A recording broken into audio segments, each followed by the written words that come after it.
Well, how inanimate do you mean? Like a rock or a piece of Rocks are stone. generally not, they're just matter. They're not. Got it. I understand. You have to be a living organism to have Krishna within you.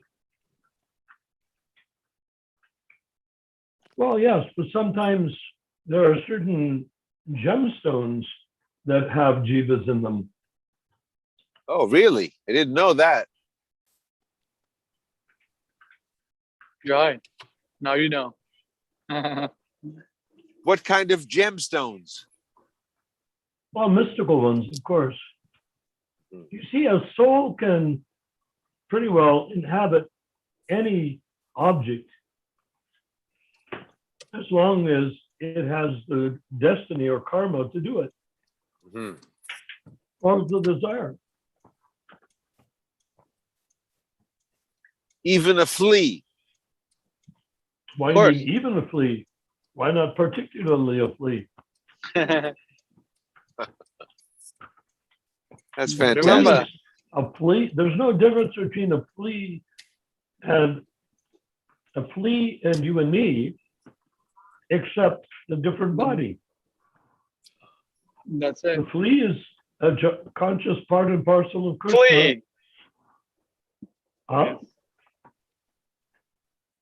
The flea becomes me. In That's one right. lifetime. You can become a flea, but then it takes quite a while to evolve back up to the human species. Yeah. Darwin wasn't really mistaken 100%. He saw that one animal, one species is related to another. His mistake was thinking that one species evolved and became another. And even that's true within the context of hybridization. We take foxes and dogs and wolves, coyotes, and we end up with chihuahuas by breeding them.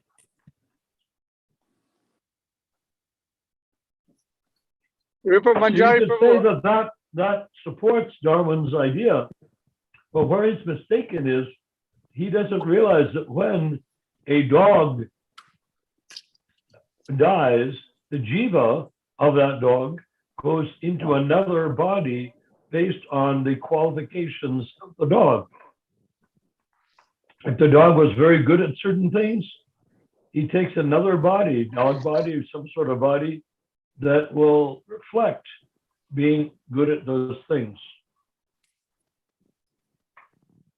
Hare Krishna. Yeah, I like to give the example that there's a mouse, a basket full of mice. One of the eager mice sticks his head out of the basket and sees there's a cheese. Well, without thinking anything of it, he's thinking cheese. That's for me. I want to eat the cheese. So he jumps out of the basket, runs over to get the cheese, but before he gets to the cat gets him and eats him. So he takes birth again as a mouse.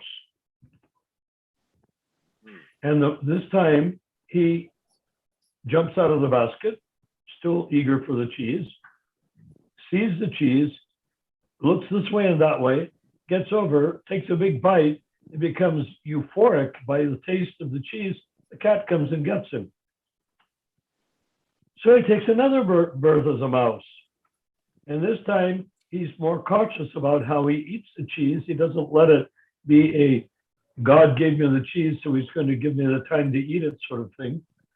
He has to be very wary that the cat isn't going to get him. Well, to make a long story short, eventually the mouse learns everything about how to avoid being caught by the cat. Okay. So what happens to the mouse? His next birth, he becomes a cat. And he knows all the tricks of the cat from having been a mouse, and he knows all about mice, having been one. So he goes and uses his extra skills for catching mice as a cat. When that goes on, when the cat may be troubled by the presence of a dog, and when the cat's troubled by the presence of a dog, he keeps on trying to catch mice, but then the dog gets him in his chews his head off or something. So he takes another birth, how to catch the mice without getting killed by the dog. Well, guess what? He keeps going until he becomes a dog. Wow. That's the real evolution. It's experiential, not genetic. How long does it take to take another birth? As soon as you die? Well, if you're a mouse, if you're a dead mouse with a jiva that now has left the partially digested body of the mouse, and that jiva enters into the semen of a male mouse, and that gets injected into a female mouse, and it turns into a litter of mice, of which the same subject mouse that we've been talking about takes another birth. So how long does it take? Not that long. Weeks, hours, weeks, days, not years. It's not like humans that take 9 months to go from conception to birth. They're much more rapid. Makes sense. So yeah, so it doesn't take, just that part you can become a Darwinian for that part. Just look at a bunch of mice and see how often they reproduce. Right. What the scientist does not know is that whoever becomes a mouse coming out of the body of the mouse, they do this in labs, my God, they engender thousands of mice so that they can subject them to cruel and unusual tortures. So the mouse reproduction cycle means some mouse die to become the mouse in the womb. It's possible that a lower species than a mouse came up to the level of mouse. But generally speaking, once you're a mouse, you're going to take birth as a mouse a number of times. Unless something comes along to teach you how to take a birth that's higher and more self-protected than that of a mouse. Oh my God, this sounds like, a trapped cycle. And the human form of life is like very, very rare when you put it like that. Extremely rare. Who said that? I'm saying, Ronald. Ramachandra? Yes, yes. Yeah. So the trick with the human birth is, it depends where you start as a human. Supposing you become a dog and then you keep going and you become a tiger, or you become the three basic threshold species is the tiger, the cow, and the monkey, I think. I forget which is the third. Yeah, monkey. Okay, yeah. Thanks, Prabhu. She's like, Hello, Rupa. yeah, mentor Rupa. Rupa the mentor. So if it's a dog, a tiger, or a monkey, well, you can take a human birth. But don't expect that a monkey is going to suddenly take a birth as Einstein. The monkey is going to take a birth as an Aborigine. I think one of them is cow. Yeah. Cow, yeah. Cow. What did I say? You said cow, tiger, and something else, and a monkey. Yeah. Okay, so Rupa, do you correct me? What is it? The Cow, right? Tiger, monkey. Okay, that's true. The monkey's in the mode of ignorance, the tiger's in the mode of passion, and the cow, as we all know, is our mother, one of our 7 mothers, in the mode of goodness. Joy. So moving from a protected cow to a human, still, it's not a very advanced human because the cow hasn't done anything to become advanced. Neither is the tiger, neither is the monkey. Unless the cow milk is offered to Krishna, that becomes devotional service for the cow. More or less, yes. Yeah. But the point is that is not an automatic qualification to become a sadhu, because the cows don't have that sort of intelligence. Well, it depends on the cow, obviously. And the more births you take as a protected Desi cow, worshipped Desi cow, the more likely you are to take a very nice birth in the human race after that, you know? Right. Does that make sense? Mm-hmm. Now, is it specifically a? Is it specifically a Desi cow? tiger? Is it Okay. specific? Is it specifically a tiger? Could it be a panther or a cheetah? I don't know. I really honestly don't. I guess if they get prasadam, maybe they will jump a few lifetimes. About how many tigers prefer prasadam over dead animals. No, I'm talking about these other animals like dogs and stuff, you know, Well, dogs, like in Mayapur or the most interesting thing to me, at least, is the origin of dogs. There's two origins, obviously. Those who are coming up to the dog body and those who descend into the dog body. If you see people out in Beverly Hills walking around with little plastic bags in their hands, which if they're women, they put in their purse afterwards, their dog runs around, poops, pees, checks on his email. That means he's sniffing at things to figure out what the other dog did or wanted to do. So it's like checking his emails. And then what happens is that the human being has to get up and take him out. The human being, no matter if he's feeling well or not feeling well, has to take the dog for a walk. And he takes the dog for a walk. And meanwhile, the dog's having a wildly good time. The fact is the dog has been neutered, castrated. So that's sort of a bad thing from the human point of view. Hey, who wants to be castrated? But once you're castrated and you're a dog, you could care less. There's one more thing off your mind, meaning how to find female dogs in heat. Not thinking about it. Therefore, you can run around and do whatever you like. You can be as affectionate to the human, meaning being affectionate to the human, seducing the human into being affectionate to you. So then, let's move ahead. What happens to the dog walker in his next life? What would you He say? becomes a dog. Yes. He becomes a dog and walked. And this time, because he's castrated, he's not thinking about the Venezuelan maid that he's usually banging in his lawyer house. He is not thinking about sex at all because he's neutered. So he runs around, and guess what?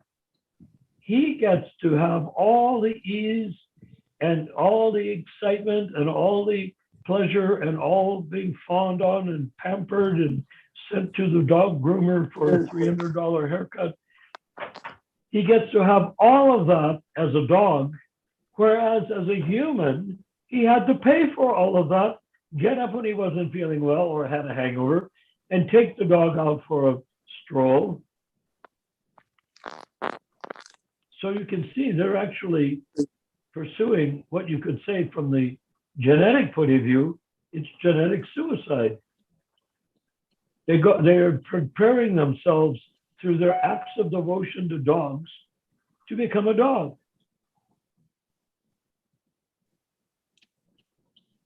And basically, I think most humans envy their dogs. Why do I have to do all the work and he gets to have all the fun?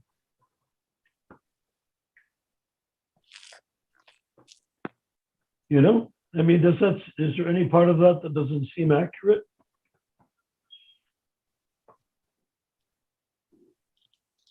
Everything seems very accurate. Yeah. So when I see dog walkers, I say, oh, that's a very nice dog that you have. What sort? Oh, it's a pit bull, or it's a schnauzer, or it's a poodle, whatever, you know. And I say yes. And he seems to be having a really good time with you walking him everywhere, right? He said, I bet he's having more fun than you are. You're taking him for a walk, and it's pleasurable for you. But more pleasurable is him going for a walk, wouldn't you say? And the dog walker says, yes. I said, well, I have good news for you. In your next life, you'll become a dog, and you will be walked, and someone else will be picking up your poop and stuffing it in their purse. Isn't that wonderful? That's sort of what you're aiming towards, and that seems to be what you want.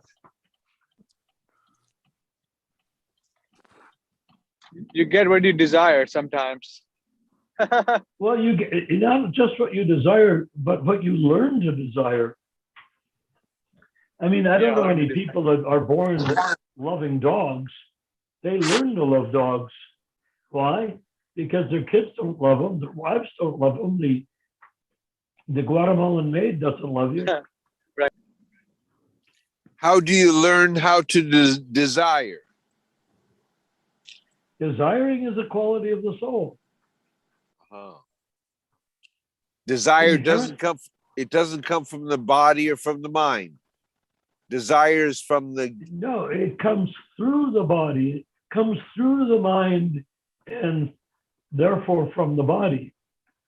But if you have no material desires, let's go back to beating your mind 50 times, 40 times with a shoe in the morning, 40 times with a stick at night. When you do that, then the mind doesn't dare get involved with the body because it doesn't want to get beaten with a stick or a shoe. So at that point, the mind retreats out of the body, and every time it wants to put its little astral finger into the finger of the human, you whack it and said, no, you're not allowed to do that. Because if it does, supposing you are fully attached to your human body, are you going to be able to recognize that this lifetime the mind is inside of your human fingers, and in the next lifetime it'll be inside of the paws of the dog that you became? But we don't remember, because when you have a different shape, you have a different consciousness.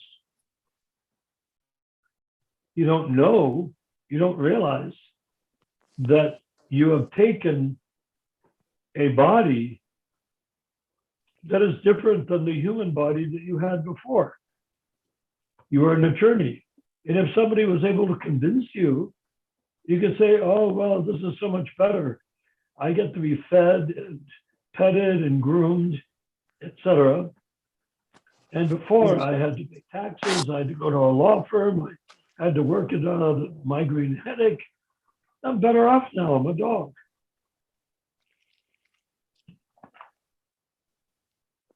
But that means he didn't know what the human life was for. This is what Istagosti is for. That's what the League for 10K is for. To acquaint everyone with the ultimate purpose of the human body, so that we do not become tempted to become parrots or dogs or cats or lizards or anything else that we might be attracted to.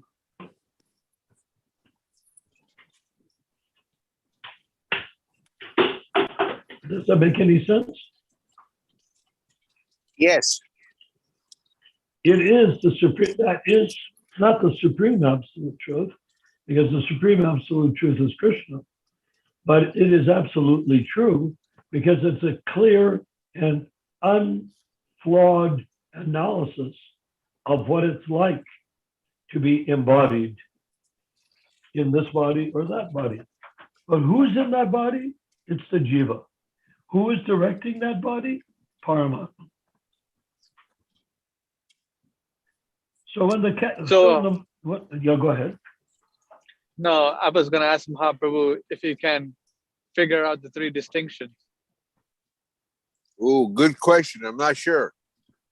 You're hearing. It's the Paramatma is there, right? Super Okay. soul. And the soul, the individual living entity, the soul, Okay. and then the body is there, which is temporary. And the mind, where does the mind fit in? The mind is related to the body. Uh-huh. If you Or identify actually, the with mind is related to the soul, but is a whore and decides to go after the body instead of staying with the person she's supposed to be with, which is the soul. Mm. So the And then mind the- is with the body if you're in Maya. The Yeah. mind is with the soul if you are liberated. But you cannot have your mind in your body and be liberated at the same time. It simply doesn't occur. Yeah, it's that verse where Krishna says that the person, two people working in the same activity, one's consciousness is totally different. You know, two people ordinarily looking like they're doing the same activity, but one's consciousness is totally different than the other, right? What's that verse? No, there? so go further. Explain the whole thing exactly. No, I cannot explain the whole thing. You explained it, but it's like if two people are working in the same job and one person is a liberated soul, externally it looks like they're doing the same activity, right? But once Yeah. one person's consciousness is totally absorbed in Krishna or his service, the other one is Or just doing it. in Yes, himself as the servant of Krishna. Yes. Thanks for the clarification. Yes. Yeah, we cannot be absorbed. Everyone says, oh, think of Krishna, think of Krishna. And my rejoinder to that is, what good will that do you? If you think of Krishna, what good will it do you?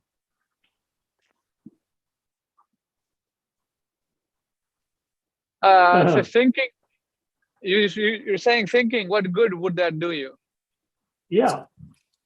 If you think Well- of Krishna, what is the outcome of thinking of Krishna? Service? Not necessarily. Service is the outcome of desiring to serve. Thinking is a desire to spy. What? Thinking is desire to what? Spy? Spy. SPY? S-P-Y, yeah. Okay. To be a voyeur. People think because of Christianity and all these other crocked religions, they think that God is there staring down at you. And if you think about God and stare back at him, that somehow that'll be a good outcome. But that's not how it works. Consider what the Ahmadiyya Madhikari does. He learns to detach himself from even spiritually infused Kanistha Adhikari worship of the deity. He has to extract himself from that in order to begin to offer service to a God that he cannot see. What to speak of think about? How can you think about someone that you can't see? I In mean, other words, if you think about Krishna, what are you thinking about? A picture of Krishna? A painting? A print? A deity? When you're thinking about Krishna, what are you thinking about? How can you think about someone that can't be thought about? I mean, It's that same logic impossible can to be think applied. about Krishna. What? No, that same logic can be applied to the soul also. You cannot see the soul. Now you're implying that, oh, I cannot think about No, you Krishna cannot because see the soul. And as long as you're and- identifying with your and- body, you cannot experience the soul. You got a clashy connection here, Simone. Hello? Yes. Are we here? Ramachandra, for some reason, can't hear you right.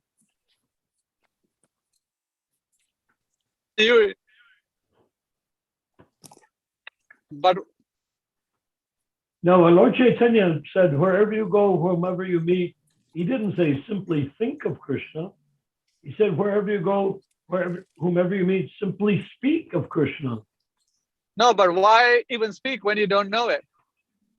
You're bringing the point that, okay, that What you do have you not know? seen. You think that thinking about Krishna means you will know Krishna? Then What will you speaking know? about Krishna, I was you an would art know what director. that. We produced Right? hundreds of pictures of Krishna. Do you think if somebody looks at that picture, they know Krishna? No. They're reminded of Krishna.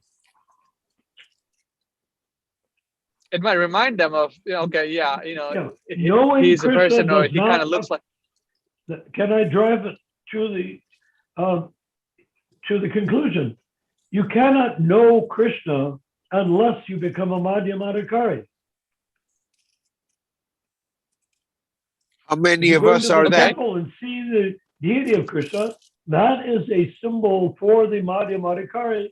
And because Krishna is non-different than his form, Krishna is there in the form of the marble or brass deity, okay? Silver or gold deity, jewel deity.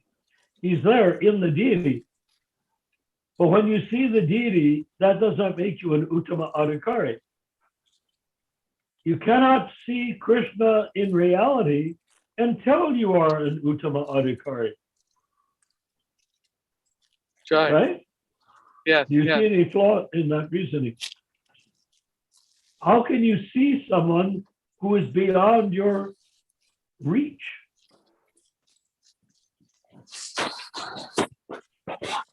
If you take into account the Madhya Madhikari, he gradually, by the guidance of Vishnu, Paramatma, he gradually begins to don't see any. perform actions that please Krishna. That's real. And if he does something extra, that's not real. He can only do the things that he's directed by Paramatma to do that are reciprocated by Krishna in Krishna Loka. Narayan. Yep. Mahaprabhu asked, who is Ahmadiyya Madhikari? We have discussed. Ahmadiyya, believe it or not, coincides with the term medium. The Kanistha Adhikari is the person who follows the regulated principles, chants 16 rounds, worships the deity in the temple, and he will be guaranteed, unless he really screws up, to take a human birth in his next lifetime. No, not an explanation of what is Ahmadiyya Madhikari, but who, like, that we know is Ahmadiyya Madhikari. Nobody. Why do you think Madhya Madhikaris don't grow on trees? A Madhya Madhikari is extremely rare. Out of 100 million births, you're going to find one Madhya Madhikari. Because the Madhya Madhikari is in the process of transformation from Kanistha Adhikari to Uttama Adhikari. That's a vast difference. A Kanistha Adhikari is bodily conscious in its material form, which is being purified by devotional service. And Uttama Adhikari doesn't have a material form. All he has is a spiritual form composed of reciprocal relationship with the Supreme Personality of Godhead called rasa, which means reciprocal. Unless Krishna is reciprocating with you on the spiritual platform, and unless you're reciprocating with Krishna on the spiritual platform, you will not be able to have a relationship with Krishna that is anything other than symbolic. Then if one is not a Madhya Madhikari, right? And how can he? No, I said if one is not a Madhya Madhikari devotee, how can he even talk about these things? Like it's like you said that unless one is an Uttama Madhikari, he cannot see Krishna face to face. You Right. cannot have that face-to-face relationship. So if one is not a Madhya Madhikari, how he can even talk about Well, this? as a Madhya Madhikari, he's beginning to experience Krishna, but not face to face. No, Through yes. transcendentally developed, he's beginning to develop transcendental feelings that are transcendentally reciprocated even minutely by Krishna as he is in Krishna Loka. He's saying, how can you be able to be knowledgeable about what you're talking about if you're not Well, a I mean, Madhya? I can talk about Madhikaris. I even met one. His name was Srila Prabhupada. But that doesn't mean I'm self-realized. Aha. I mean, I No, may have a clear because, vision of what because- Prabhupada told me, and I would say it's by his grace that I do. Acha. He told me Okay. this. Why did he tell me? I was sitting with him. In less than an hour, he explained all of this. And he never said, go tell everybody. He just explained it, and that was the end of it. And I never knew what to do with that information. So I kept it to myself because I couldn't imagine who I could say it to. But since we've started the League for 10K, I say that anyone who is speaking in the League of 10K in Istagosti as a jiva, trying or attempting or succeeding to some degree in bypassing his bodily limitations and fears and anxieties and hopes and God knows what that's going to go away at the time of death anyhow, that whoever is a little bit open to being a jiva, that jiva I can talk to beyond the Kanista Adhikari platform, can't I? Mm-hmm. Now you understand, well, am I a Madhya Madhikari? Am I even a Kanista Adhikari? I pray that I may become a Kanista Adhikari. All I'm doing is discussing what was told to me by the Uttama Adhikari. Okay. Sure. You're all, I call all of you Prabhu. That means you're more advanced than I am, not less. Otherwise, I could not talk to you if you were not more advanced. When you speak to a jiva, that jiva is part of Krishna. And I am contaminated, materially contaminated jiva. A Madhya Madhikari is, up until the middle point, is majority contaminated by illusion, because he has no way to estimate that he is not his body. How do you calculate that you're not your body? The only way is if you can begin to relate to Krishna by the guidance of Vishnu.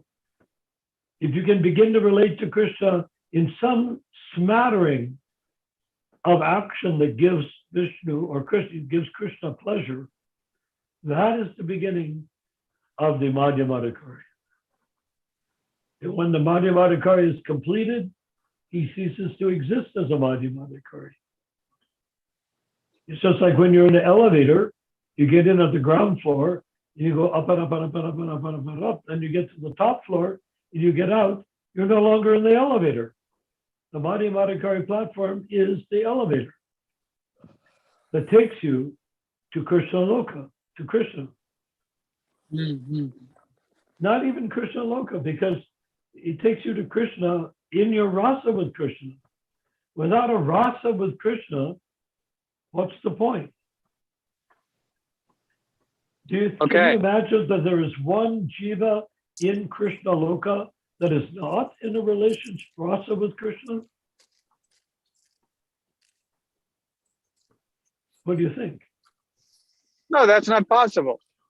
If he was not in a rasa, if he was So not in a what rasa, is it that makes it so difficult for us to understand is that we're determined not to imagine that we could be in Krishna Loka. We're determined We want to be our body and think about Krishna. Everybody. That's the Kanista Adhikari. He's a person that identifies with his body so that he can think and act in behalf of Krishna. How can you act on behalf of? Yes, go ahead. So I'm saying if you really want to get there, you have to give up the desire to be your body, even a nice body, even a wealthy body, even a handsome body or a beautiful body. You have to give it up if you want to have a relationship with Krishna. But the Kanista Adhikari can't give it up because he wouldn't know what to do. So what does he do instead of giving it up? He says, well, I may be my body. I am my body, but I'm not going to have illicit sex, etc. I'm going to follow the 4 regulative principles. And I may be my body. I'm not going to drink alcohol or smoke pot. I may be my body, but I am going to go to the temple and see the deity and say, boy, the deity is beautiful. I think he even winked at me. Oh, I'm so happy. Fine. Nothing wrong there. I may be my body and I'm hungry. Therefore, I'm going to eat. My body needs to eat. Where's the prasadam? I'm not going to eat hamburgers. I'm going to eat prasadam. Bring me prasadam so that my body will eat it and become purified. But you don't become completely purified until you're willing to give up the sense that you are your body. And I'd like to know if you've ever met anyone who had developed a desire to get beyond identifying with his body. Have you ever met anyone like that? Any devotee? Have you met a single devotee that was free from desiring to be his ultra purified, even guru body? No, that's right. Not... So that means anybody in ISKCON is bodily conscious. That's the Kanista Adhikari. If that were not true, the proof of that is that 4 regulative principles. If you're not your body, why would you want to drink or eat meat or have sex or gamble? Those things are only for the body. So why do you have to give them up to become an Uttamadhikari, a Kanista Adhikari? Why do you have to give them up? Because you might want to do those things. So you make a vow not to do the things you might want to do. So Ahmadiyya Madhikari has... Pretty obvious? Right, yeah. You take the vow in front of the... I said you take the vow in front of the Kanista Adhikari guru and, the devotees and the fire. Or any guru, in front of Prabhupada, in front of the deity, in your mind.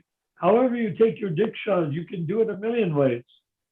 You don't have to have a physical guy that has to take bathroom breaks to give you diksha. Yes. The diksha is performed by Krishna.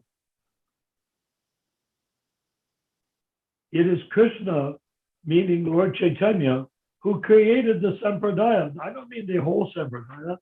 He did. But I'm talking not coming from Balaram. I'm talking about coming from Nityananda. Nityananda is Balaram. So 500 years ago, Lord Nityananda restarted the sampradaya, and it really took off with Thakur Bhaktivinoda. It's a couple hundred years ago. Who was as much a preceptor of modern Krishna consciousness movement that Prabhupada created before Thakur Bhaktivinoda? Before Bhakti, preceptor in a sense, in what sense? Like a self-realized? No, self-realized means nothing. What do you mean by preceptor? Acharya? I mean, who created the Krishna consciousness movement forward to now? Prabhupada. Who before? There's like Vishwanath Chakravarti. Oh yeah. Fine, but he didn't create the movement. He is the mentor of the movement. Yes, He's yes. the teacher. Who took Yeah. physical action Oh, Chaitanya other than Mahaprabhu. Bhakti? Chaitanya Mahaprabhu. What?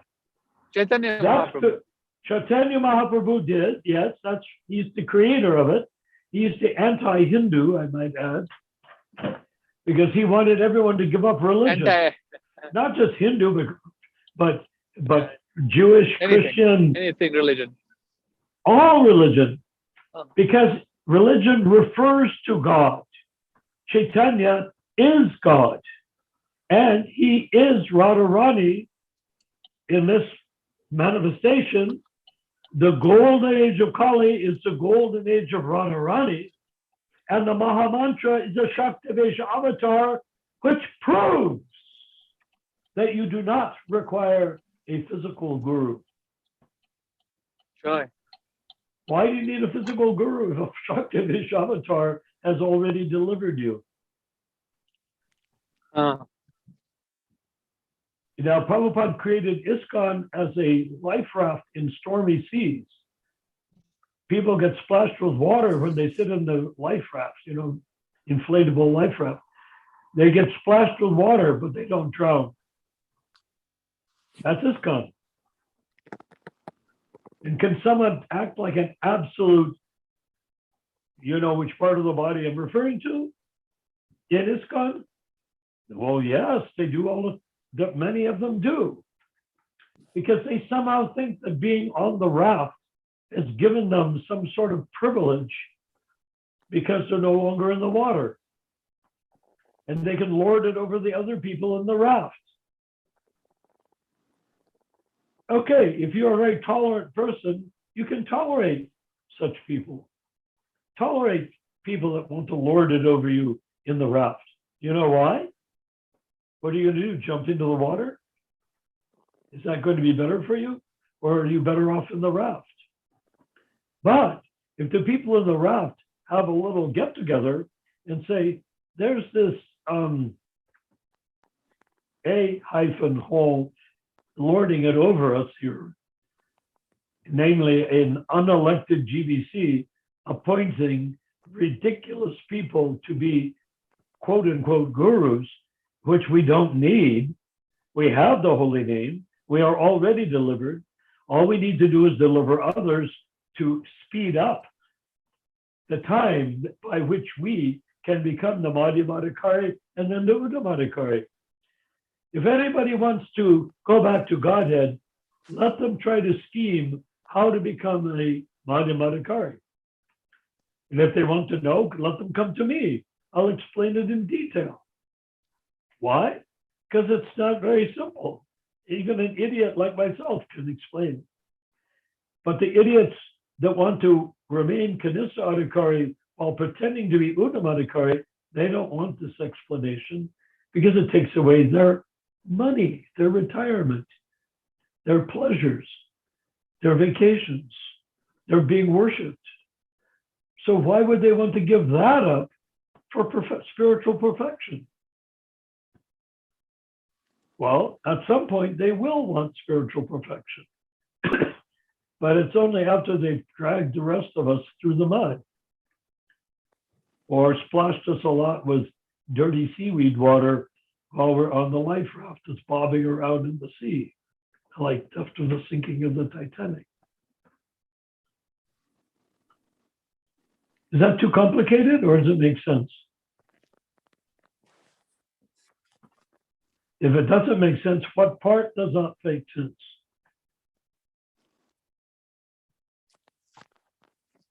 Hello? Ramachandra? He left the room. So who's still here? You, me, Mahaprabhu, and Mohit Bharani. Mohit, Haribol. So what do you think, Mohit?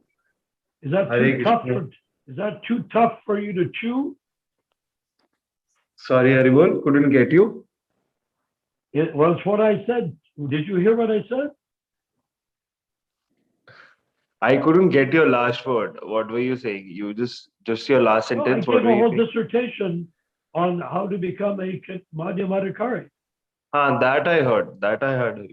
Yes, yes. So is that too hard, too much for you to handle? No, it's okay for me to handle. No issues. Got it. Got your point clearly. Yeah. Okay, good. So can you see why anybody who claims to be a Hindu is simply like a dog chasing his tail and biting it hard and causing himself pain? Exactly. Yeah. That's for all religions, right? Not for one. That's all religions which, All religions. yeah, But I'm saying that why do I pick on the Hindus? Because the Hindus are Sanatan Dharma. You're not going to find Jews to be Sanatan Dharma. You're not going to find Christians to be Sanatan Dharma. And unless you're insane, you're not going to find Muslims to be Sanatan Dharma.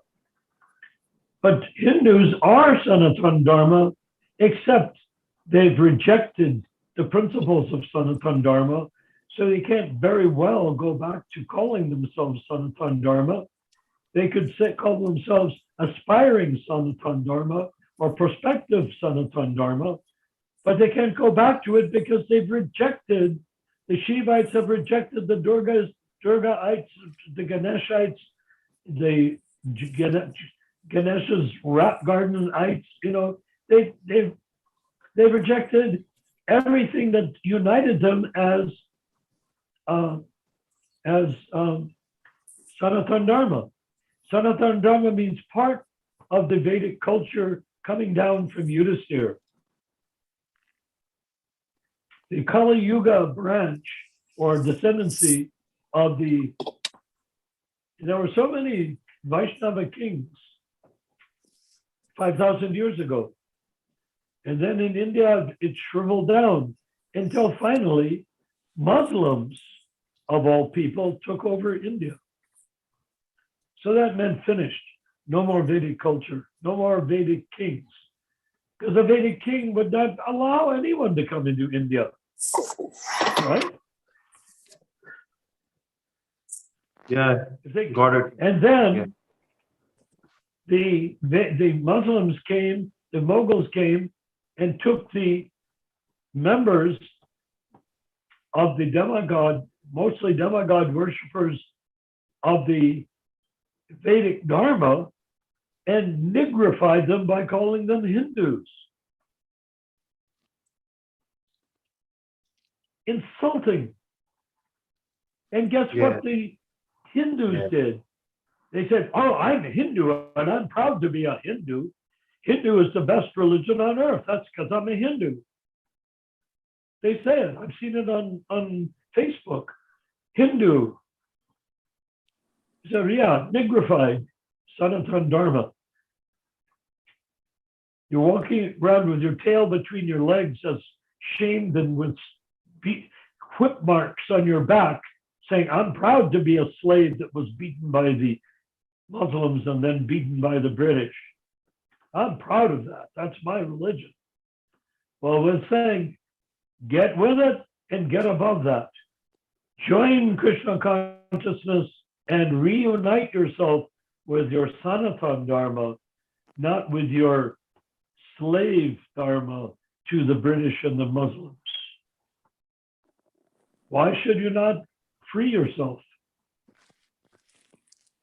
I mean, right now in America, the black people used to call each other niggers.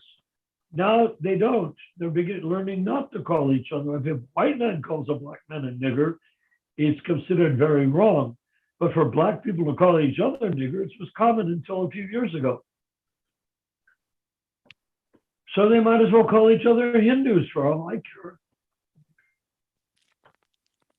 No, you have to stop the outsider offense. Whoever black people call each other niggers is because the white slavers used to call them that, because a lot of them came from Nigeria. So a nigger comes from Nigeria. So they kept it up, and then some of them still keep it up. They call each other that.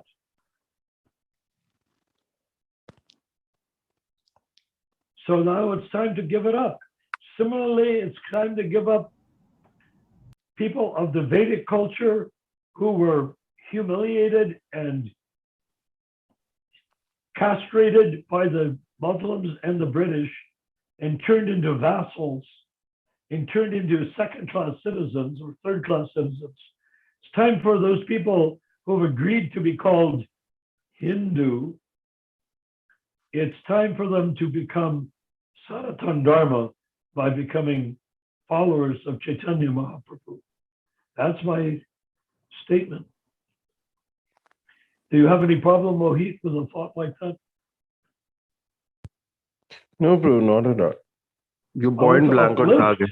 Yeah, yeah. Indian people. Narendra Modi has done a great deal to uplift the Indian people. Yeah. And I want to work with Narendra Modi's idea of uplifting everyone. But why should we not uplift the Indian people? No, he is giving too much of space to Sanatan Dharma. That's great. I've Yeah, heard him. Sanatana Dharma. Yeah, yeah. He's given too much of Just think space of the to difference of Sanatan. meaning. Hindu means a guy who can't pronounce S. He could have said Sindhu, but he's too ignorant to pronounce the word S. So we accept his standard from Afghanistan as Hindu when they meant on the other side of the Indus River.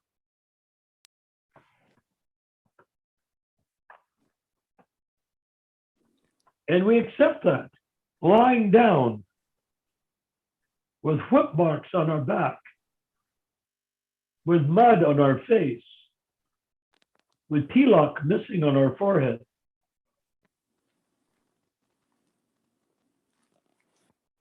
You know, there was an example during the British time in Calcutta where all the kids would come to school wearing Vaishnava tilak, the way we do.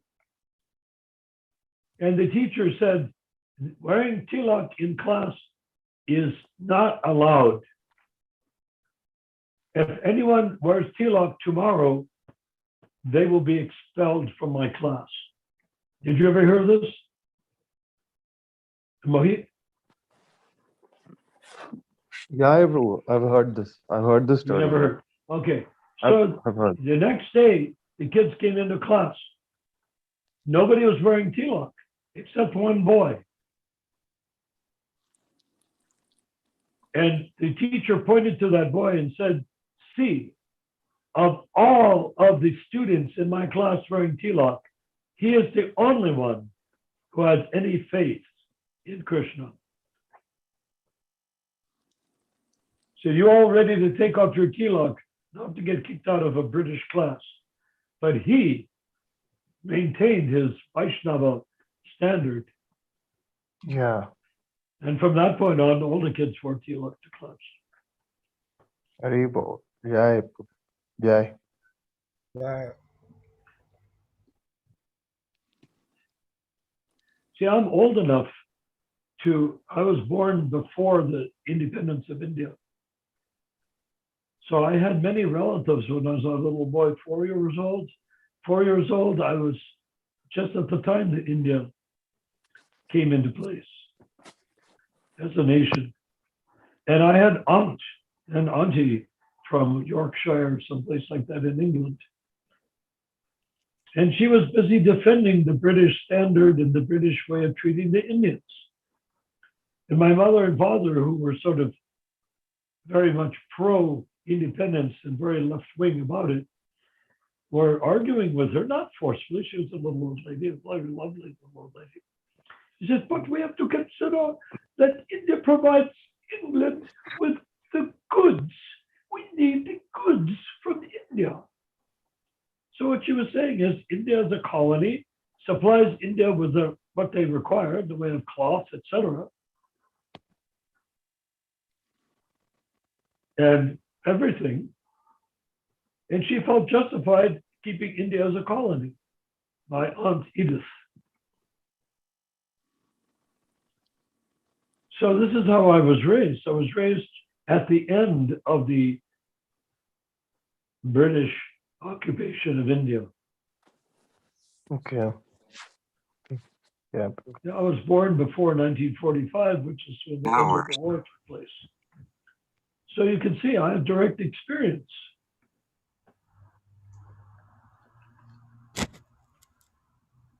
And Hare when I first came to India in 1971 or 71, when I first came to India in 1971, it was amazing because I heard so many people talking that were from way before the independence of India. And I listened to them, and I could see that even the people who were there, Brahmins and Vaishyas and all the people I bumped into, that they didn't even understand what had been going on in India. One sec. I guess Vinayak Prabhu has a question. Maybe he was asking something. Sure, let's go for it. Vinayak, go ahead, please. You were asking something, right? Krishna Prabhu, please accept my Hare. humble obedience. All glories to Please Shri accept my obeisance as Prabhu. Please ask your Prabhu. question. Prabhu means master. So you ask me a question, I respond to a person I call a master. That's you. Ask your question, please. Go ahead. Go for it. Yeah, Prabhu, like, yeah, in the previous Ishta Goshti, like, I'm just, there is an incident that I want to share. So, in the previous Ishta Goshti, like, first of all, I want to really thank Ramchandra Prabhu for conducting these. And Good. Now, before you get started, could I ask you a favor? In Istagosti, speak, allow, pray to Krishna right now, just one instant of prayer. Ask him to speak through your lips from the position of you as the eternal soul. Okay, now go ahead. So in last Ishta Goshti, like we were discussing about Prabhu was saying about Kanishta and Madhyama Adhikari, and that time there was a discussion going on the bodily concept. And on that thing, I was pondering that about the bodily concept that in Krishna consciousness we have read this many times, and I think this is the first thing any person gets to know in Krishna consciousness. But still, after many years, still we have seen that people don't have a proper understanding about what bodily concept exactly is. So at that point of meeting, when Narnarayan Prabhu was explaining about this bodily concept and Madhyama Adhikari, at that time, actually, I just had my dinner at that time, and it was quite a heavy lunch. Sorry, not dinner, it was lunch. Like in Japan, it's so. Well, I hope it was delicious. Yeah, that was a very nice prasadam, and it was quite heavy. And that time I was sitting on a chair and having this video call, and I just felt drowsy and slept in between that meeting. And while I Ah, slept, yeah, well, that I, sounds good combination. Good meal and then nice sleep. That's good. yeah, and when I just had a dream, and that in that in that short sleep, I just had a dream, and I just saw myself in some subtle body and doing something just like every person has a dream. And after I woke up, I just remembered one thing that in Krishna book, when Vasudev was consoling Kansa not to kill the Devki, then he was saying one thing that people are constantly creating bodies, subtle bodies, and those bodies are the bodies which they usually see in their dreams. At that time, I was thinking that because I'm dreaming myself in some kind of subtle body, then I think I'm still in a bodily concept of life. And because Prabhu was also mentioning about many senior devotees having this bodily concept, so that time I was very disturbed, and then I just immediately took a bath and went for book distribution, because I was just thinking that I don't want to mm, just waste this time like this. So it was that moment that I get to know about this bodily concept in a proper sense, because I have heard from many people that usually people in Gaudiya Mata says this, that Prabhupada oversimplified everything in their books, and it is not very deep philosophy. But actually, the philosophy is very deep. So this simple thing about bodily concept was so much deep that it took me a lot of, I don't understand properly now also, but just to get the proper understanding, that to know that whether this philosophy is deep or not. It took so many years, and finally, in the Ishtagosti, I can get a slight experience about what this philosophy is. So, That's wonderful. incident, Now, I can you see that you are one existent conscious being and that your body is not you? yeah, That means you have to withdraw your mind from the body. Because from babyhood, even before babyhood, in the womb, you grew with your mind engaged with a baby body. And as you were born, you have another engagement as a child body and a baby body, child body, 5-year-old body, 6-year-old body, Puganda, Kishore, Puganda, Kishore later. Kamar, Yes. and of So in these different stages, we develop body consciousness and become very defensive of the sense of our body being ourself. If somebody comes at you with a knife, you don't think, ha, he can't kill me, he can't even see me. I'm the soul. He's looking at my body. How can he kill me? No, oh no, don't kill me, meaning your body. So, did you learn something from your dream? Yeah, I learned that I'm still not at a the sense of like Prabhupada used to say that liberated stage or a Brahma Bhuta that stage, that is very far still. Like I like generally devotees have a tendency, like in neophyte stages, we usually have a tendency to think that we are way more advanced than we think of ourselves. But Well, of course, because if you were taking drugs, eating meat, having illicit sex, gambling, all the things that are full the principles, if you were doing those things, you give them up. Why would you not feel you're more advanced? You are more advanced. You've separated yourself from taking birth as a cockroach or an animal, some lower animal, bug. You've separated yourself from that next birth to taking birth as a devotee in your next lifetime. That's quite a jump, wouldn't you say? Even though the body of the devotee in your next lifetime is still a material body, and you'll still identify with it, but all the purpose of Shastra is to bring us to the awareness that Aham Brahmasmi, I am not this body. Once I know that I'm not this body, and I start chanting Hare Krishna, the Shastra has been fulfilled. There's nothing more to be learned from Shastra once you have recognized Aham Brahmasmi. I am the body, I am the soul, and I have a body. Aham Brahmasmi, if I am the soul, Brahman meaning part of Krishna, if I'm part and parcel of Krishna, and that is where that I, this part and parcel of Krishna, am conscious. So consciousness is a quality of the soul. So this conscious being right now, without any shape or form inside of your body, is what the Kanista Adhikari develops into a spiritual body as he makes advancement out of this bodily consciousness called Kanista Adhikari.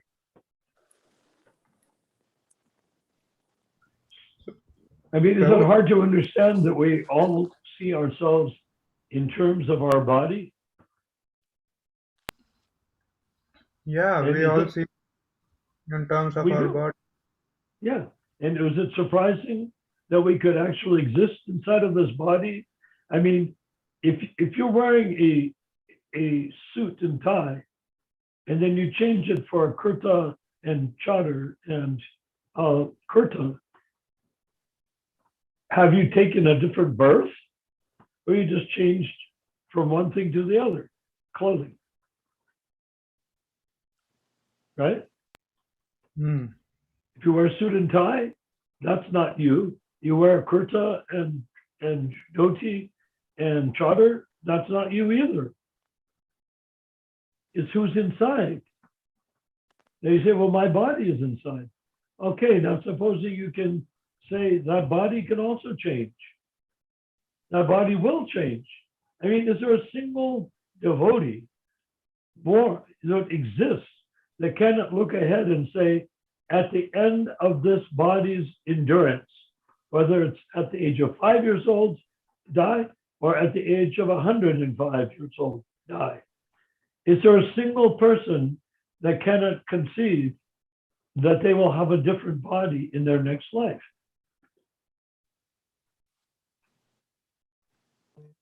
I mean, is there? Who can Prabhu, claim they will not have another body in their next life?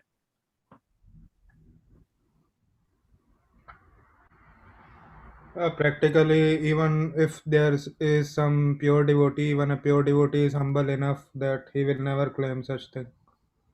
Well, no, a pure devotee, when you make pure devotee, there's different ways of saying pure devotee. Ahmadiyya Madhikari could also be called a pure devotee, but I'm talking about Uttama Adhikari, a person that's a resident of Krishna Loka. What we seem to forget in ISKCON or with ISKCON, or even looking at Prabhupada is a resident of Krishna Loka. Everything he said was said in the presence of Lord Krishna in Krishna Loka. Therefore, if anyone argued or against Prabhupada or neglected what he taught us, they are going against what Krishna wanted us to do. Now, what happens to a person that doesn't do what Krishna wants them to do? Well, that's why we're in our material body to begin with. So Krishna doesn't condemn us. The condemnation is take another birth until you get it right. Take another birth, another birth, another birth until you get it right. Krishna doesn't care. Krishna only cares about pastimes in Krishna Loka. And that you can take part in if you go through the process of leaving this present Madhya Madhikari platform and coming to the Kanista Adhikari platform, coming to the Madhya Madhikari platform, which is like an elevator that takes you to Krishna Loka. But to get to Krishna Loka, you have to have a spiritual body when you step off the elevator. You have a material body stepping onto the elevator, but by grace of Paramatma, when you step off the elevator, you have to have a spiritual body in a rasa with Krishna. And that makes you a resident of Krishna Loka. It's no dying and going to heaven like the Christians foolishly suggest. So, Prabhu, that Yes. Krishna book, so when Vasudev was saying to Kansa that usually the next body that we are going to get, we usually see that in our dreams. So, is it something that if we are dreaming ourselves in some body in our dreams during sleep, then we It are could still be, concept but it and we are, depends on your dream. What if your dream is a nightmare, or what if your dream is very pleasurable? sometimes it's neutral. And what did you dream? If you want to Most, reveal. yeah, mostly that the dreams is like related to whatever the random people usually dream that Okay, going so some. what did you said you had a dream after the discussion. What was your dream? Or do you want to, you don't want to talk about The dream was quite ordinary. Like, mm, I was just dreaming that I was doing something, making arrangements for sleeping and these things. This kind it? Yeah, but of what sort of body did you have in the dream? human body. Human or woman? You, Human, no, no, it's male body. male body, but was it as nice as the one you're in now, or different than the one you're in now, or worse than the one you're in now? And that kind of detail I don't remember. But Well, yeah, did you I see can, yourself as a devotee in the dream? no, no, not as a devotee. Okay, so that means there's some time, some room for spiritual advancement. Hmm.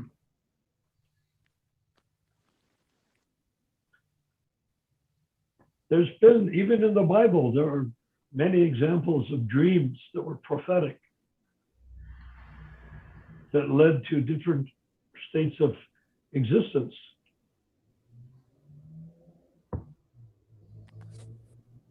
Yeah, sometimes these things also, the dreams There are was like, a Old Testament person named Jacob who had a coat of many colors, means it was like patched together out of many colors. And he had a dream when he was in Egypt of the Pharaoh that Egypt would have 7 fat cows, and then after that, 7 lean cows, and 7 abundant bundles of wheat and whatnot, and after that, nothing. So he told the Pharaoh, this is my prediction. You're going to have 7 years of prosperity, of grains and cows. And after that, you're going to have 7 years of famine. So you should stock up on everything now in the 7 years of prosperity. So when you have the 7 years of starvation, you won't starve. You will have been prepared. So the Pharaoh did exactly that. The Egyptian monarch did exactly that. And lo and behold, they had unusually good harvests for 7 years, and they stockpiled everything. And after that, there was unexpected famine, and they had enough to live on to the end of the famine.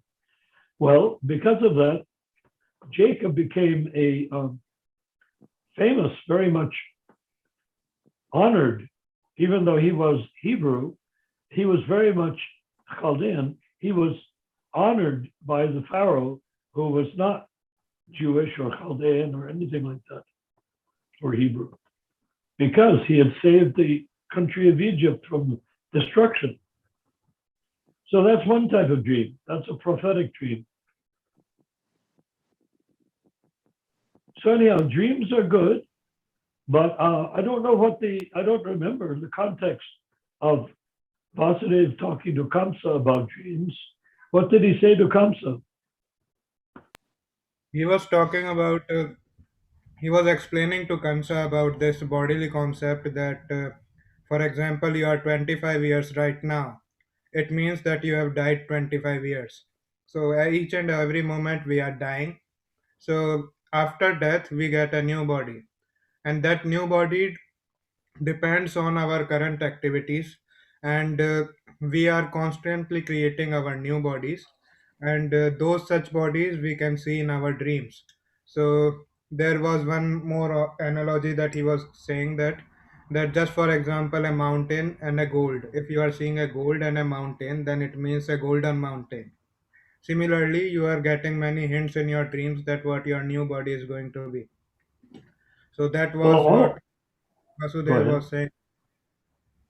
You might remember Well, that thing. It's but in the first. I do, first but I also remember that at the time that Kamsa was running into problems with his plan to kill Krishna, that he had nightmares. He would look Hmm, in the mirror and there would be nobody there. He would see hmm, himself a as a skeleton running around. There were so many dreams he had that were truly horrible, certainly horrible for a head of the Yadu dynasty to be experiencing. hmm. So that's maybe they're prophetic, but my suggestion is to become free from material consciousness, you have to become conscious of being the soul. And how do you do that? Prabhupada set the example. On the Jaladuta coming across from India to New York, he prayed to Paramatma, make me dance like a puppet on a string. So what he was saying essentially is, I no longer want to be in charge of my body. My dear Paramatma, you be in charge of my body. Just like a puppet is not in charge of his puppet body, the puppeteer is manipulating that puppet body. So he is praying to Paramatma, please, my dear Lord, make my body like a puppet. You activate it. When I open my little puppet mouth, you speak through it. I don't want to be the doer anymore. I want to be the servant of the supreme doer, and that is you, my dear Lord. So you can do that right now. You can start that immediately. Just pray to Paramatma, please make me like a puppet. Prabhu, you ask Paramatma. Can you ask Paramatma right now, out loud? Please, Paramatma, make me a puppet, and you guide my emotions, and you speak through my mouth. Can you say that right now? Yeah. I'm inviting you. Go ahead, Yeah. say it. Okay, please, Paramatma, please make me your puppet. Please make me dance the way you like. And all the words you speak, And please come, make me speak, make me think whatever the way you like. Please, Paramatma. and you Please. don't have to think. You can ask Paramatma, when I open my mouth, you speak through my mouth. Try that. Yeah. Oh, Paramatma, you speak through my mouth. You speak through my actions. And if you're smart, you will avoid trying to take part in all of that. You'll just become an observer of Paramatma doing it. It's not difficult. Paramatma's waited imagine how many births you've taken. Maybe you were an insect and he helped you become an insect, how to do insect stuff. Maybe you were a germ, he taught you how to attack somebody's pancreas. Paramatma did. Now, don't you think Paramatma will get some great pleasure if you ask him to speak through your mouth? And if you want to please Krishna, Paramatma is Krishna. Ask Paramatma, you speak through my mouth. I will listen to what you say.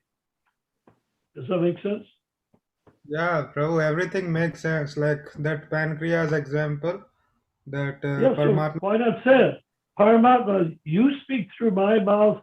I will listen to whatever you say. Go ahead, say it. Yeah, Paramatma, you speak through my mouth, and I'll listen to whatever you say. I will. Isn't that nice? Yeah, that's Wouldn't very you nice. rather listen to Krishna speaking than yourself? Yeah, if we practice this, then we might develop a better consciousness. Yeah. I mean, we already know what are you going to think about if you're in the body consciousness? Oh, my body is me. Eating, sleeping, mating, defending. And what is the body? Pus, blood, stool, and urine. So Prabhupada said so many nice things. Yeah. So why are we making such a big issue of pus, blood, stool, and urine? This is who we want to be? The only reason we're willing to think that we are the pus, blood, stool, and urine is that we have imagined that I, the jiva, who is gloriously, gorgeously part and parcel of Krishna, is that body. That is misidentification. So you have to withdraw your senses from the objects of the senses. That's stated in the Gita. Okay, withdraw your senses from the objects of the senses and withdraw the mind from the material body. Let the body do its own damn thing. How will the body survive if you stop identifying with it? You'll be amazed. The body's under the control of the three modes of material nature: goodness, passion, and ignorance. It's chemicals. Do you think the body doesn't know how to get more phosphorus or iodine into its system? It wants to eat things that contain those things. You don't have to get involved. The body will do it on its own. It's sort of almost frightening what the body does to survive. Maybe it is frightening. But you don't have to be involved because you're busy saying, make me dance like a puppet. Aside from, not the body, you, the jiva, make me the jiva dance, not make the body dance, because you're not your body. Does that sound satisfactory to you?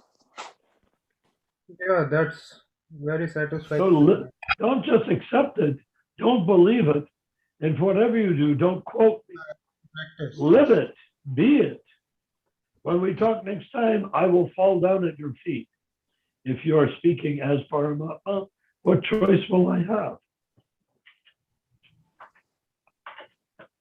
Does it make sense? Yeah, yeah, Is, bro. is Ramachandra present? Yeah. He is working. Working? Yeah, he No, said he's at work. he went on the job. He's back. Working at He what? is back. I thought we work at the. I thought this is our work. Oh yeah, he's back now. He's back. Yeah. Ramachandra, Very bold. I could feel your absence. It's like a void in space.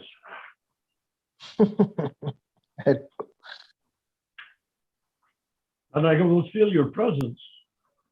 So, Prabhu, Hare Krishna. Your presence is like sunlight coming through the clouds. Were you able to hear any of that? So I guess Vinayak has one more question. Please adhere to that. Vinayak, go ahead. You want to ask something again? What's your Prabhu, next question? I was asking one thing that you were speaking about Prabhupada's journey from ship from India. So I heard one conversation in which Prabhupada was saying that when he boarded on the ship, he fasted for 8 days straight because there was not appropriate things on the ship to eat, and due to the fire in his stomach, it became so intense. He was eating chipped rice. It's a Oh, Bengali dish. yeah. He, he he only ate puffed rice. Chipped rice flakes. Yeah, It's like like poha. it's like oat flakes, but made from rice. And you Yeah. mix it with milk or something like that. Oh, I felt very, very mortified because I also came across from India in 1973 on the sister ship of the yeah. Jaladuta called the Jalarajan. It was identical. It was like they were both cast out of the same mold, the Jaladuta and the Jalarajan. And I went on, but I forced them to give me a place to cook. I forced them to give me ingredients to cook. I was there with my first wife, and we lived very comfortably there. And all that time, I was in grief because I was eating comfortably and living comfortably, no heart attack, no stroke. And Prabhupada had to suffer so much. So it was for me a very mixed Mod- feeling coming across on the Jala Rajan. Jala Duta, of course, as you know, means Duta means messenger. Jala ocean, messenger by sea. The Jala Rajan means the king of the sea. So here I came across on the king of the sea, following my spiritual master. I just wish that he could have come on Jalarajan, living opulently, and me coming on the Jaladuta, eating only chipped rice.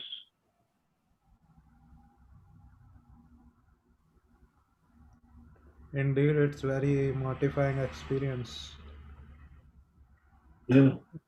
I have never traveled on any ship or kind of something like that, but still, when I think about it, it's very uncomfortable to even think about such a situation that Which in a boat, situation?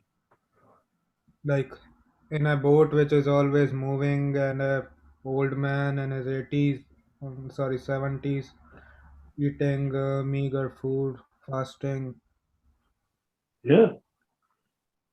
And this is provided for him by his friend, Sumati Morarji, who owned the shipping line, Scindia shipping line.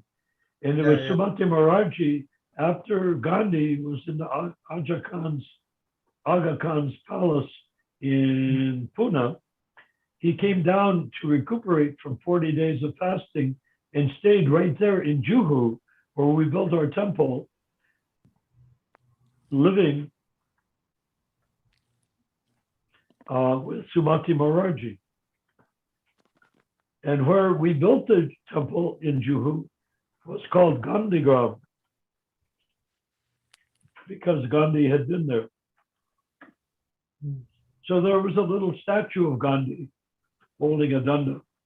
And I am no fan of Gandhi particularly, but I honored Gandhi by building, Prabhupada told me to build a formal garden, and I built a formal garden. And in India, things grow like crazy if you give them right fertilizer and enough water. And I produced a circle of giant Tulsi plants all around the statue of Gandhi.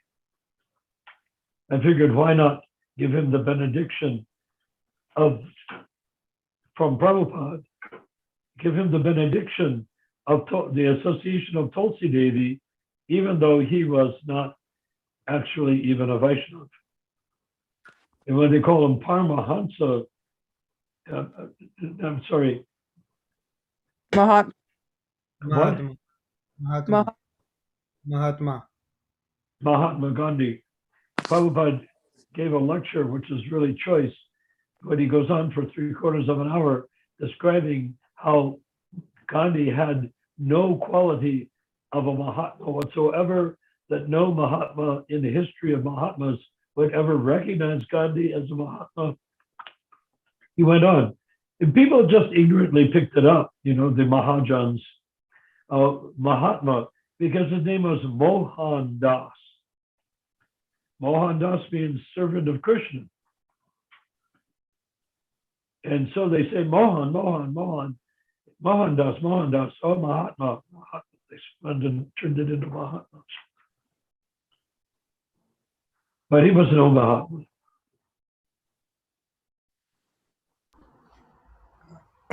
Exactly. Nor was he much of a Mohan Das either. But that's okay. Prabhupada warned him. He said, you have a chance now to bring Krishna consciousness everywhere to India in your position right now. You should do that. Otherwise, at some point, they will find you no longer useful and arrange for you to be killed. This was probably about a year before he was killed by lethal injection in Russia. Like his prophecy is still true. Like nowadays, until 10 years ago, people used to have some respect for Gandhi. But in India nowadays, due to some political changes, now people don't very much like Gandhi anymore. Well, that's good. They shouldn't. And they should go to all those roads called Vivekananda Marg and take Vivekananda off and put Prabhupada instead. They cannot But even. isn't it wonderful? Narendra Modi just a few days ago made a huge lecture honoring Srila Prabhupada. Are you aware of that? Yeah, he launched a coin of 125 rupees. So at that time, Yeah. Also, he made a coin, and also he gave a lecture. I forget, I don't know. It was more than an hour-long lecture on Prabhupada. He arranged it through Gopal Krishna Swami, mm-hmm. Yeah, which that means may that. Huh? that may bring some sukriti for him to take up Krishna consciousness in upcoming lives. Even in this one. If you and I preach, why not this life? It's possible. Why watch him from a distance? Encourage him from up close. Mm. How do you get close to Narendra Modi? Make yourself available. And if it's what Krishna likes, he will make you close. Otherwise, how did Prabhupada have any way to communicate with Gandhi? Or Hare Bol. Indira or Indira Gandhi. Gandhi or with any of the big shots of India, how was he able to do it? Hare Krishna. Haribol, I have a question here, bro. Not a Yeah. question. What are your views on Vivekanand? Can you just, I mean, What? from your perspective, what Prabhupada said about Vivekanand ji? What was Oh, his views and Vivekananda. how? Okay, Yeah, Vivekananda was a disciple of Ramakrishna. Ramakrishna was a self-created Babaji of some sort. And you see, it is for the reason of people like Ramakrishna that Thakur Bhaktivinoda, Bhakti Saranta Saraswati, Gorkashodas Babaji, and Prabhupada created a wonderful assault against the Sahajism and the Mayavadism of these people. So Ramakrishna had his disciple Vivekananda, and when he gave his blessing to Vivekananda, he said, "Now I have given you all of my power, and I have no more power left myself." Well, that's preposterous. If he and on top of it, Ramakrishna claimed to be God. okay. So and then Vivekananda. So Vivekananda went to America and spoke in Yeah. Chicago, and Yeah. because of that, became famous in India. But I went to the Ramakrishna temple in Calcutta many years ago, maybe 1975 or something like that. And I went there, and the temple is very big, very impressive temple, on the outside at least. And it has on each side, you see, he's not a transcendentalist, he's a religionist. So on one side, he has Protestant facade, another side, Catholic facade, another side, Hindu facade, another side, Muslim facade. So he wanted to show that all religions come from the same God.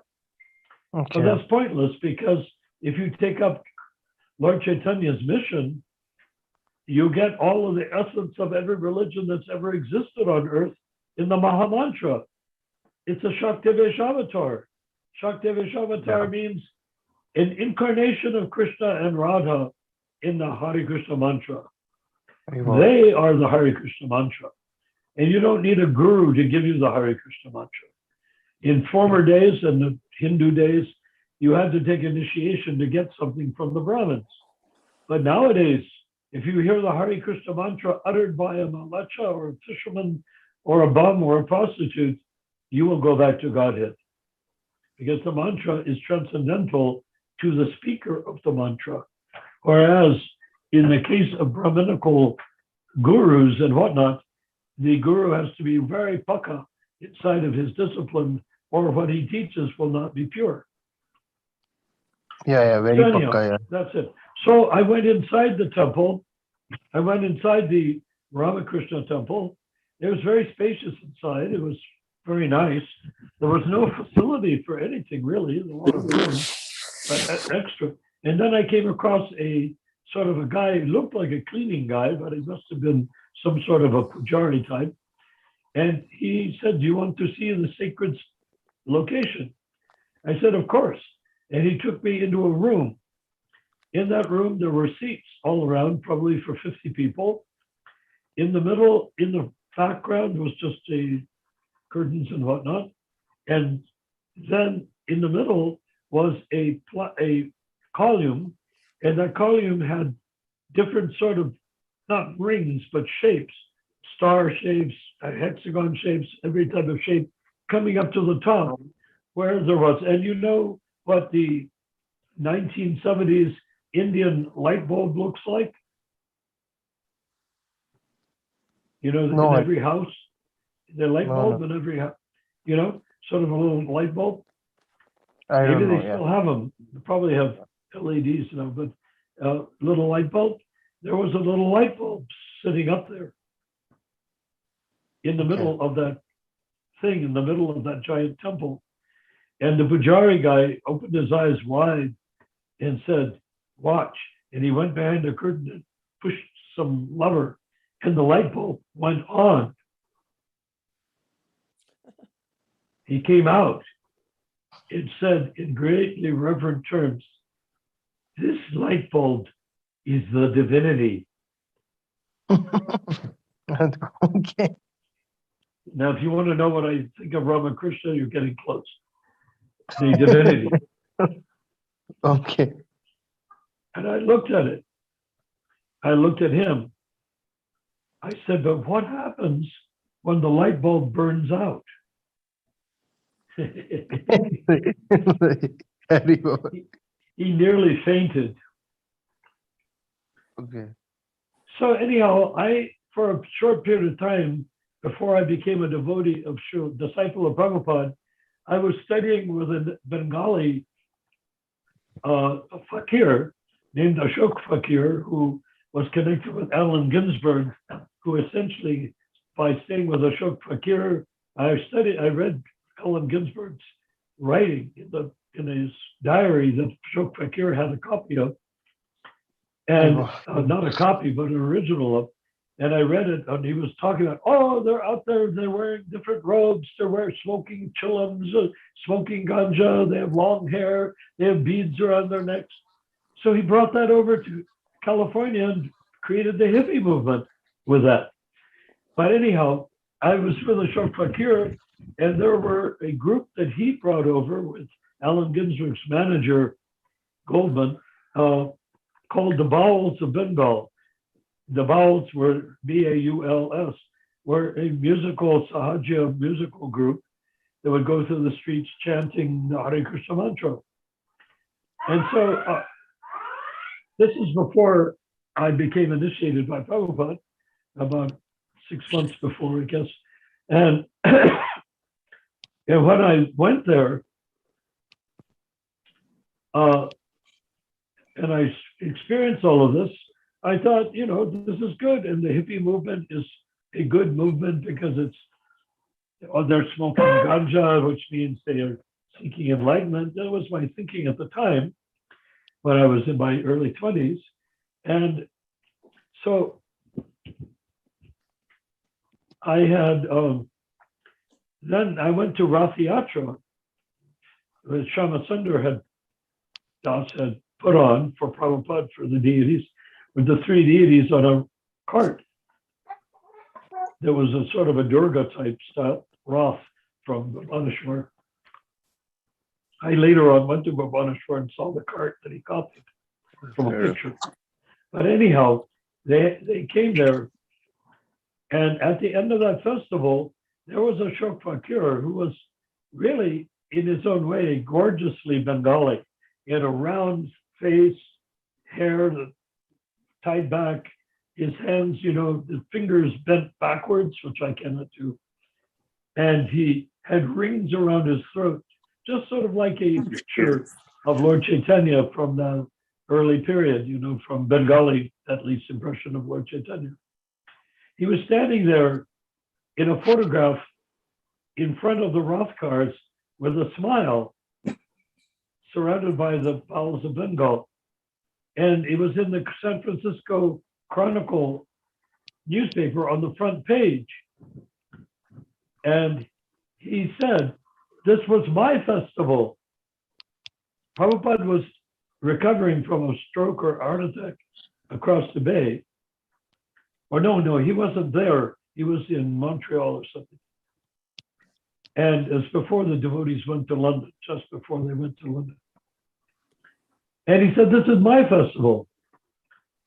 And I came to see him with my brother and I. We were from Calvinists, Puritan stock from my mother's side.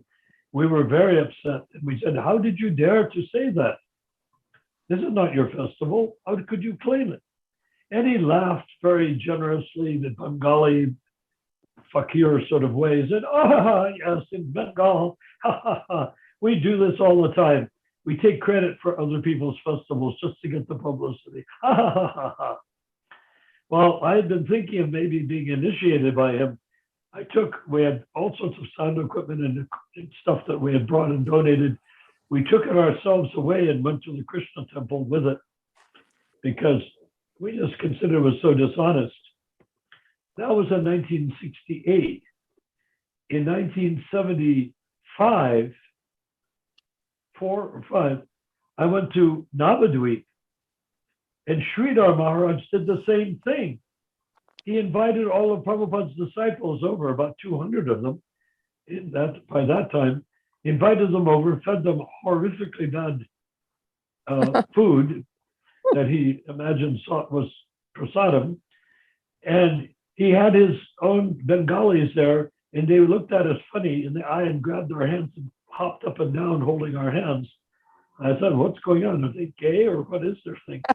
You know, I couldn't figure it out.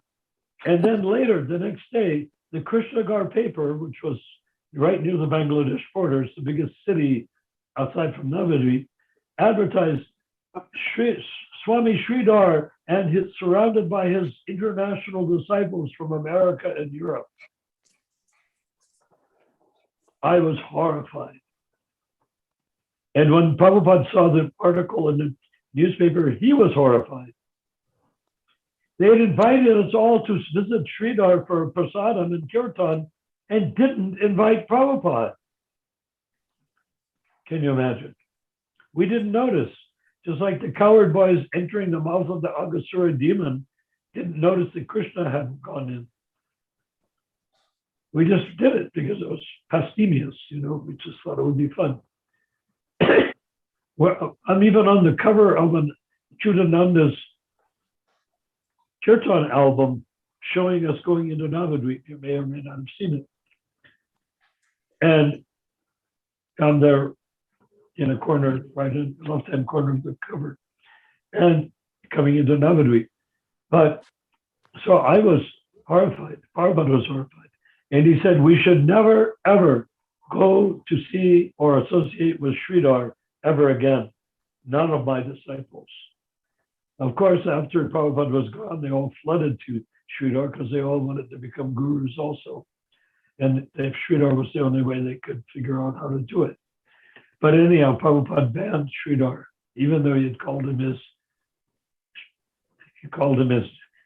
in one moment, Shiksha Guru, or because when Prabhupada was a householder, he would have programs and Sridhar would stay at his place and organize the programs for the League of Devotees. Now we have the League for 10,000 years of the Golden Age of Kali, and that's not going to happen with us, I assure you. So that's what happened. So what about Ramakrishna? Well, he was worshiping Durga. That's all he worshipped was Durga. But his followers chanted the Hare Krishna mantra. Thakur Bhaktivinoda put a stop to all of that. And Prabhupada said, because of Ramakrishna, Bengal has gone to hell. Because Bengal was naturally Kali worshiping anyhow, or Durga worship, Kali worship. They had big festivals and throw the image of Kali into the Ganges and Howrah. So that was going on. So we gave up Ashok Fakir completely, and we moved in. My brother and I moved into the temple on Frederick Street in San Francisco, and after Roth Yatra, September 20th, which is a couple of months afterwards, I took initiation from Srila Prabhupada as his disciple, not Ashok Fakir. So anyhow, if you want to know what Prabhupada thought of Ramakrishna, you have it. What did he think of Vivekananda? He had it. You have it. What did I think of Vivekananda and Ramakrishna? You have it. What did I think of Ramakrishna's disciple, Ashok Fakir? You have it. They are Malachas. They are anti-Vaishnav, anti-Chaitanya. Even though they go around chanting the Hare Krishna mantra, very beautifully too. They chant nicely, play mridanga nicely. Even though they chant so nicely, they are not coming from our sampradaya. Therefore, Thakur Bhaktivinoda recreated our sampradaya. Then Gorkashore Das Babaji gave us the power to go against Shastra and initiate women as Brahmins and other crazy stuff like that. And then Bhaktisiddhanta Saraswati also became contrarian, went against the Vaishnava tradition. And then Prabhupada became the ultimate contrarian by doing everything different. He initiated untouchables to become disciples of him. That means me. I was initiated by Prabhupada. I was clearly an untouchable, Malacha. So it did not require anything. No Brahmin birth, no Gotra, nothing. Okay? So that is the great distinction. And I fortunately, and my brother and I, my late brother and I, were able to distinguish between Ashok and Ramakrishna and Prabhupada and Lord Chaitanya. Hare Krishna. That was a pretty extensive answer to a very simple question. Maybe I should apologize. Hare Krishna, Hari Bol. Got my point. You But anyhow, cleared do you have all the my answer? doubts. Do you have the answer you were looking for? Yes, Hari Bol. Mission accomplished. Done, done. Got everything, yeah. There is one more. Go Hare ahead, Krishna. go ahead. Go ahead, No, Vinayak Prabhu. But just be aware of Rupa Manjari's time, please. She's the boss here. She can just quit anytime. You guys can. We have 9 minutes to go. Yeah. okay. So please be aware of the time. She's the lady boss. So please, yeah. Lady boss. And I should also say, maybe I shouldn't say, maybe it's a secret, but I will take the risk of saying her bedtime is 8 o'clock. So by the time it comes to 10 o'clock, she's past her bedtime. So she's very anxious that we stop at 10. Yes. But at 10, sometimes, and this is up to Ramachandra, right now, before 10, can you find out if there's anyone that wants to say something? Anybody that wants to ask a question before we quit? Vinayak Prabhu, go ahead. Last question and then we can leave, please. So Prabhu, like similar to that, there is one more organization. You might have heard about Bhakti Marga or Paramahansa Yogananda. So this is one self-proclaimed guru. He is in Vrindavan, and he has made a sampradaya out of himself, and he has copied everything whatever we do in Gaudiya sampradaya, the chanting, kirtans, and everything. And he is doing the same thing of preaching the foreigners in Western countries. Has made thousands of disciples across. So Yeah. Okay, so I tried to give you a quick version this time. Yogananda came over to America. I think he was in Canada or also in Chicago. I forget where he went. He opened a bunch of centers, but these centers were meditation centers for householders. They were not yoga centers. They were comfort centers for people to learn. I knew someone who was initiated by Yogananda, and I had the scriptures, and I read Yogananda's scriptures. And I also used to, before I became a devotee of Prabhupada, a disciple of Prabhupada, I had pictures of Yogananda. I honored him. that Yogananda is different, Prabhu, that you are talking about. That is different. Yogananda, not Vivekananda, Yogananda. Yeah, So yeah, yeah. Yogananda, he was sort of a wild dude. He created a lake shrine in Los Angeles. He had a temple in Hollywood where there's a murti of Krishna standing out in the rain. So he's an impersonalist. And when I read his writing, he has the yugas mixed up in his writing. He did not acknowledge that Krishna made a special arrangement of yugas for him to appear. And his interpretation was not acceptable. Prabhupada's interpretation coming from the Vaishnava Sampradaya is acceptable. Yogananda, I do not know where he came from. Maybe from all of these yogis and whatnot on the east side of India. But he wasn't bona fide. He just came, he was charismatic, and he had quite a few illegitimate children with different women.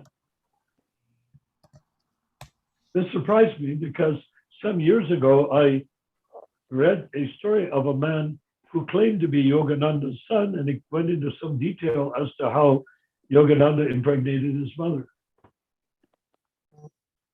So these guys, that's what they do. Yes. He created something, and in San Francisco, he created a Victorian house that was done with, Vedic scrollery around the edges and whatnot. Very nice. But at the same time, no spiritual potency. He just created a yoga center where people practiced yoga, but nothing about Krishna, nothing about going back to Godhead, and certainly something to do with having children with him on occasion. Not with everybody, but he's not in our Sampradaya. The only person in our Sampradaya, you could say that all of Bhaktisiddhanta's disciples are in our Sampradaya, but where can you find one that is even remotely practicing Krishna consciousness according to Bhaktisiddhanta? Prabhupada came and followed Bhaktisiddhanta's order. He went across the ocean, forbidden to Vaishnavas. He initiated women, forbidden to Vaishnavas. He made women Brahmins and gave them Gayatri Mantra, forbidden to Vaishnavas. He let the men and women dance together in a temple, forbidden to Vaishnavas. He initiated people that were not qualified to even come into a Vedic temple, forbidden to Vaishnavas. He did everything against the rules because of Gorkashore Das Babaji, who did everything against the rules. He empowered Bhaktisiddhanta to become what I call a contrarian, to go against the word. Otherwise, Prabhupada couldn't have left India. The Vaishnava cannot cross the ocean. So Prabhupada was empowered by Gorkashore Das Babaji to do the opposite, do anything, just conduct your mission, but do the opposite. And Bhaktisiddhanta ordered him to do that because Bhaktisiddhanta is strict and prim and dignified as a human being or as an acharya can be. Nonetheless, was also a contrarian. He rode in a limo into Vrindavan with a British limo driver, which is forbidden. A sannyasi has to come barefoot into Vrindavan. He did so many things. He had a flush toilet in Radhakund, the only toilet in Vrindavan, in Radhakund, counting the sort that are in the floor. All they had was latrines in Radhakund. He had an English flush toilet. Why? I had a hard time realizing it. The Panda couldn't explain it. That it was taking me on the tour in Radhakund, and it finally occurred to me because Gorkashore Das Babaji used to chant his japa in the latrines to keep people away that wanted to take initiation. So you see, that's contrarian. That goes against everything. Having a latrine right next to where you're writing sacred texts is against the rules. Therefore, he did it. Oh, TikTok time. What's the That time, was guys? because of Gorkashore. 9:58. Okay. 2 minutes more. I was scared. So, bro, So please. who please wants do to not give a laugh. 2-minute comment other than me?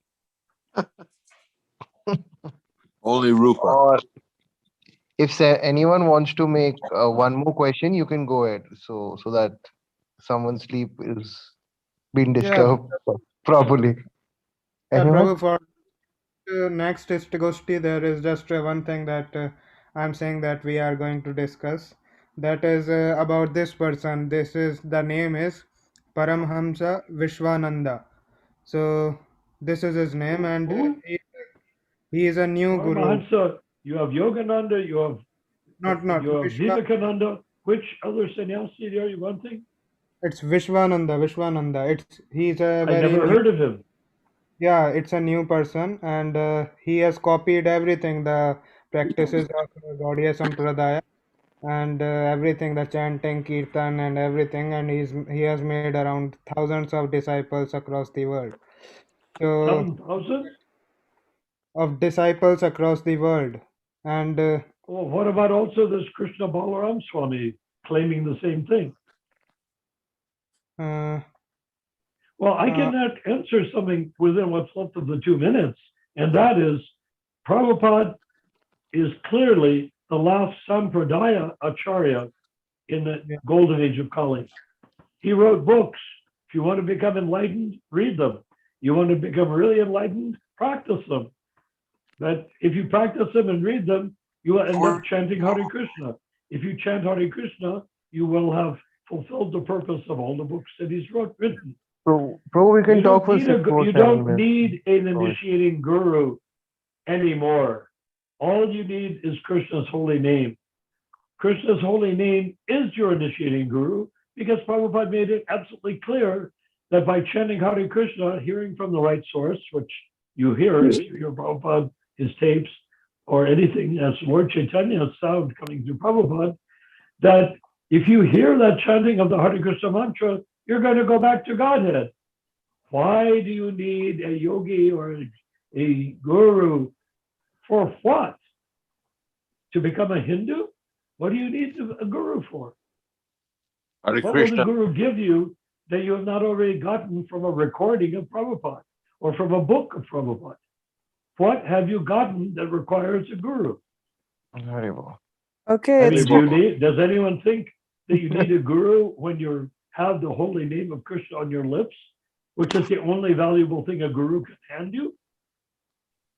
okay, Narayan Prabhu, it's time to finish. Okay, so does anyone say yes or no to that one? everybody. Haribol. Do you Bro, we think can take guru is 5 more necessary? minutes, no? I'm going to ask, does anyone need a guru? Yes or no? No, Oh, Good. You don't need No. it. We have a guru in the sense of Lord Chaitanya and Bhaktivinoda and Gaur Kishore and Bhaktisiddhanta and Prabhupada. Prabhupada's books are the guru for the next 10,000 years. Just read them, practice them, and go back to Godhead. Hare Krishna. Hare Krishna. good night, everyone. Good night. Thank you, Rupa Manjari, for your kindness. See you Saturday. Extending us two more